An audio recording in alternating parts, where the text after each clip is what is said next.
I read a story that haunted me, the story of the Fowler family. When Mr. Fowler became ill, 3 different hospitals turned him away.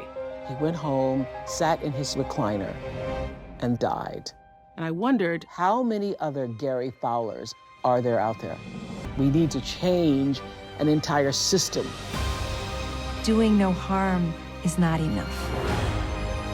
You have to act. It's just whether or not we have the guts to fix it. This is something we start now. Yance, Dr. Cunningham, good morning. Thank you for joining me today. Morning, Jeff.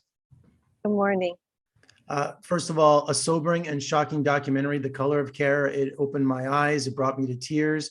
I can't believe in this day and age that something like this has happened. But if you look at the history, you can totally understand why. But what a very eye-opening documentary. So congratulations. Thank you.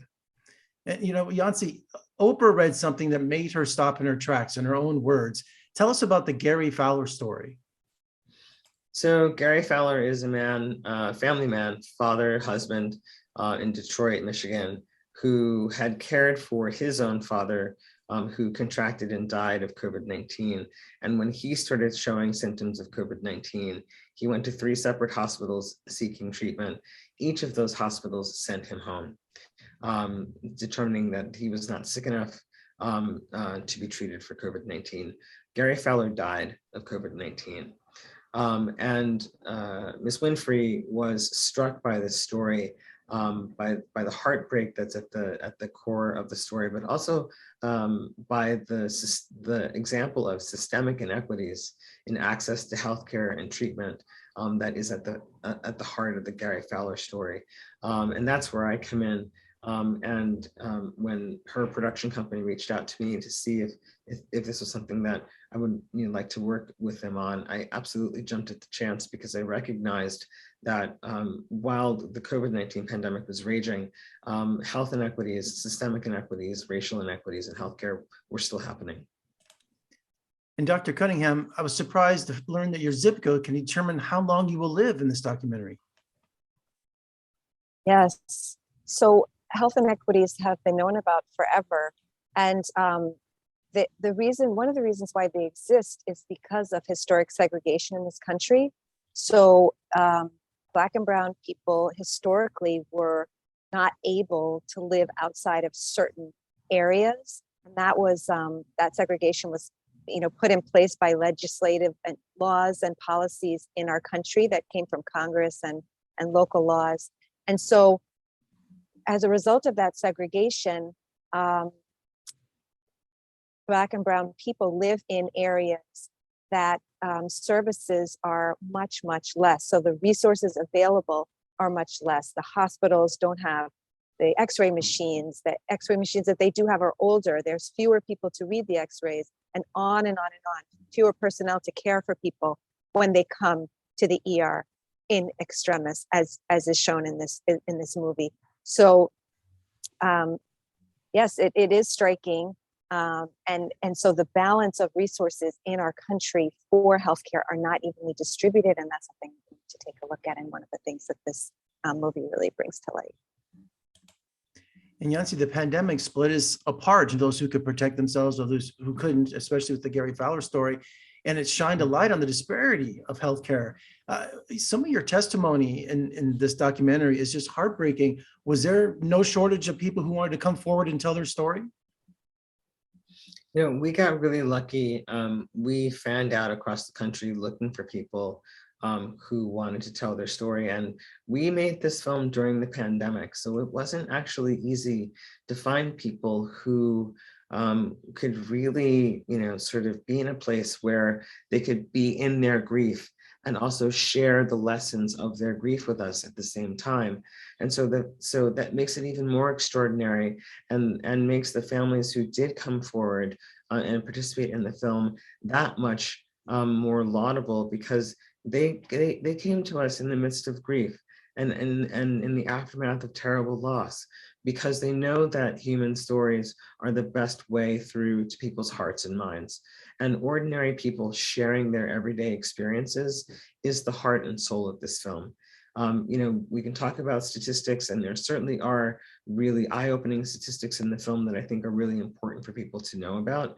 But I think that more than anything else, we must listen to the voices of the families in this film.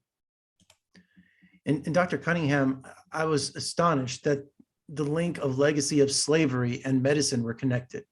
And, you don't have to look at the Nazi doctors or look at atrocities. I mean, if this has been going on since, for centuries. And I was just shocked at seeing that, I've heard the Tuskegee, experiments and also why African-Americans and people of color are afraid of the hospital and the doctors, but I had no idea that it went back centuries. And it was disgusting. It is, it's hard to see, and it's hard to think about. And many of those legacies are not in evidence now, but the fact that our system has been built on this legacy, on a segregated legacy, you see traces of it. So for example, in the textbooks, you may see all photos of people with diseases in white skin.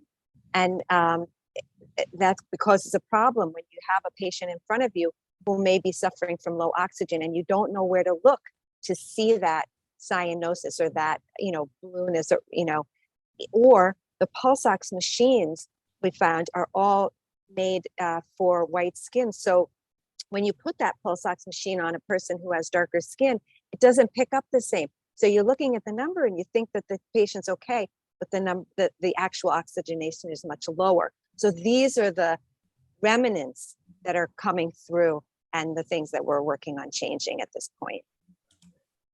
And Yance, there's a call to action in this documentary. I mean, change all throughout the documentary. You have many professionals, including Dr. Cunningham, saying it's easy, to take that first step to fix the system. And where do we start, Yance? I assume thecolorofcare.org? Thecolorofcare.org is a great place to start. And also following the broadcast of the film, there will be a nationwide rollout of an education and outreach campaign that brings the film to medical schools, to legislators, to practicing doctors, and to other organizations that work with communities who are struggling with health inequities, to use the film as a tool to help people make change. I think that the slogan for the film is right, that change is the only cure to this.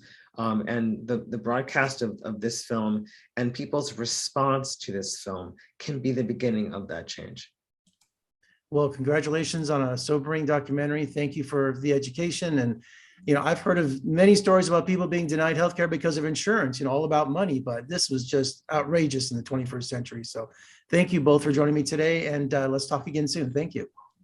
Thanks, Jeff. Thank you.